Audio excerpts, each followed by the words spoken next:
Now, if James Dean hadn't lived fast, died young and had a beautiful corpse, he would have been 54 this year. Although it's 30 years since his death, James Dean's rebellious image is still very much alive. He's regarded as a teenage hero, the epitome of a rebel, and his early death certainly ensured that his image never became tarnished, just glorified. James Dean will always represent the exciting new youth culture which started with the age of rock and roll. 1, 2, 3 o'clock, 4 o'clock, rock. 5, 6, 7 o'clock, 8 o'clock, rock. 9, 10, 11 o'clock, 12 o'clock, rock. We're going to rock around the clock tonight. Put your glass right now. Join me hard. We'll have some fun when the clock strikes 1. We're going to rock around this clock tonight. We're going to rock, rock, rock till broad daylight. Going to rock around the clock tonight. And Terence Pettigrew has been studying the man behind the myth. What was it about him? What special quality that made his image so enduring, so irresistible? Well, I think he was forever young, of course, having died at the age of 24, long before he was overtaken by the kind of problems which overtook, say, Marlon Brando and Elvis Presley. So everybody who was a hero at that time, other than Dean, at that level and that stature, seemed to just fade and become rather not idol-like. Would he have, do you think, continued in the same mould if he'd lived to be a normal 54-year-old? Because people's views change, don't they? They mellow and they commit a few sins as well. It's very hard to imagine that his level of popularity would have made him a superstar. He would probably have owned a studio. He would quite conceivably have been hiring and firing other actors. He would have become a mogul, possibly, of some kind, or at least a director. And he would certainly have lost that tremendous youthful appeal he had. What sort of influence did he exert over teenagers, do you think, in the 50s? I think his influence in the 50s was enormous, because I think you have to cast your mind back. Well, you can't, obviously, but those of us who can will remember that it was a pretty repressive time. I mean, there's a lot of things were taboo. The class structure was very clearly defined, and so therefore you couldn't overtake, you couldn't get out of your class, and you sort of left school. You had a weekend to grow up, and on the Monday you started the job. I think what James Dean did for most of us was he made it seem possible that we could escape that particular path, that we could, if we wanted to be writers or actors or something, that there was an opportunity there if we just plugged away at it. I think that is probably the greatest legacy he left our age. There are plenty of rebels about now, aren't there? Do you think there's still any influence left for the teenagers of today?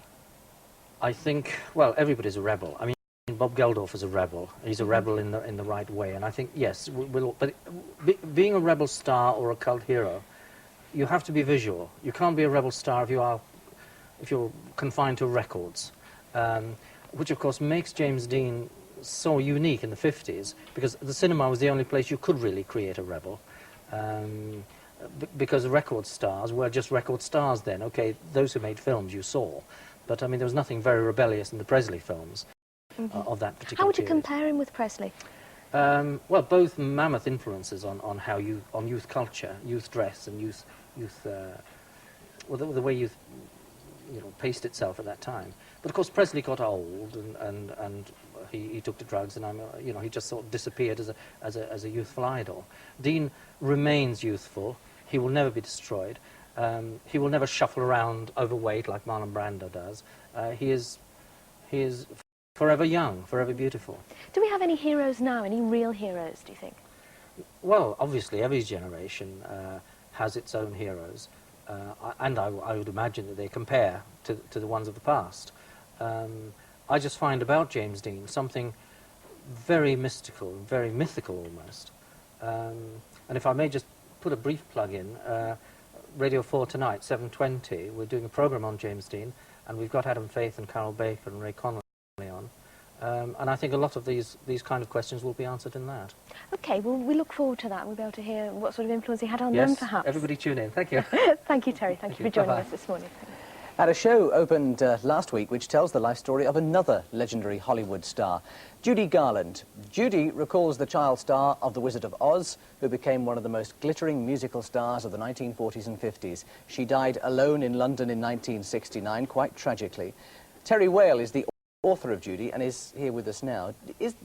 Well, going by the success of what opened at Bristol Old Vic last week, there is still the demand for Judy Garland. There is still the memories of her. Tremendous interest in her and her story, which was a riveting and exciting story, as well as being a tragic one. And, of course, there are a lot of people still around who remember vividly the concerts of her later years and what exciting theatrical entertainment they made. And I tried, in a sense, to recreate that excitement. What actually drove you to write a musical about Judy Garland? Well, partly the character of the lady herself. Most writers look for some, well, when you're writing a play at all, you look for some kind of consistency in a character. With Judy, if she appears to be the same person in 2 scenes running, then I've got it wrong. She was totally elusive, right. A mercurial character, and I think that's been a great challenge.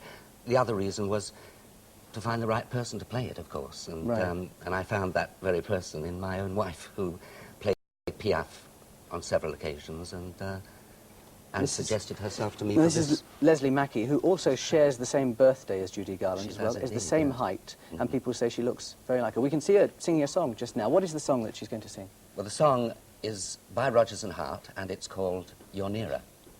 Leslie Mackey. You're nearer than my head is to the pillow, nearer than the wind is to the willow, dearer than the rain is to the earth below, precious as the sun to the things that grow. You're nearer than the ivy to the wall is, nearer than the winter to the fall is. Leave me, but when you're away, you know you're nearer, for I love you so.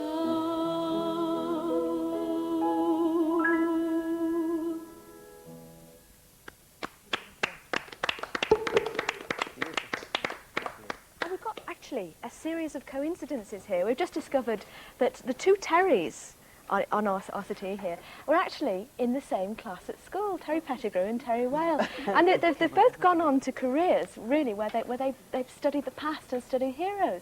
Do you think, was there something in the water at your together school? once. It was a school play, do you remember? Yes, I do indeed. I'll never forget it. A much bigger name than us and the rest of the school play. You were dressed as a girl, I seem to remember. I played Kate in the Shrew, that's right. Yes. I think we'll move swiftly on from that point. Russell Grant is here. Gloria Gaynor is our guest of the day.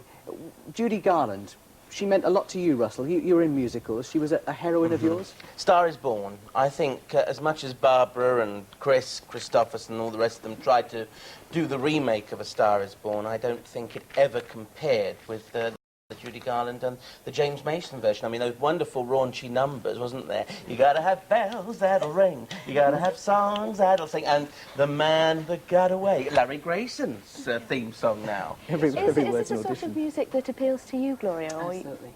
Yes, I love it. what were your childhood influences musically? Oh, Ella Fitzgerald, Nat King Cole, Frank Sinatra. Those kind of...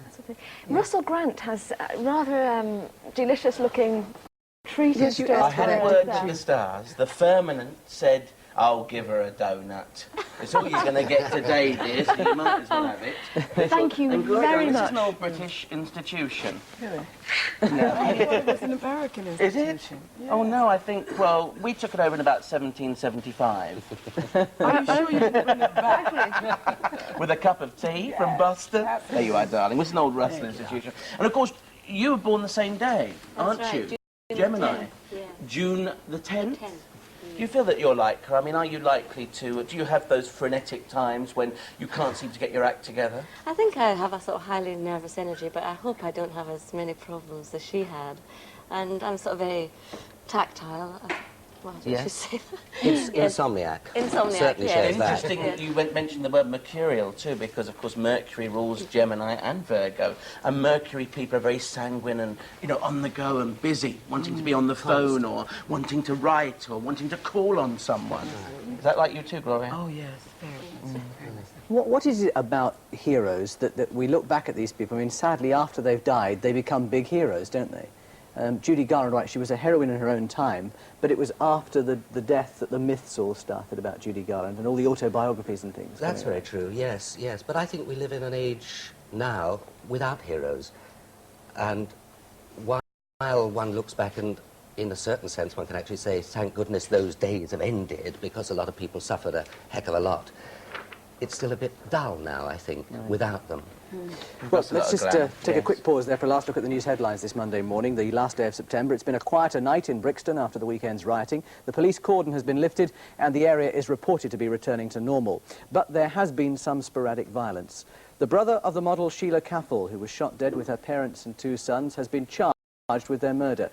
And at the Labour Party conference in Bournemouth, the National Executive have voted narrowly to back Neil Kinnock against the controversial motion from the miners. But Mr Kinnock may still lose the conference vote. That's the news this morning. Nice. Well, just a time for a few goodbyes, I think. Gloria, where are you appearing? Where's your next concert on your In Norwich. In Norwich, so we look forward to that. Russell, thank you. I'm appearing next on Radio 2 tonight at 10 o'clock. So once you've finished yours on Radio 4, just switch over and I'll be on Radio 2.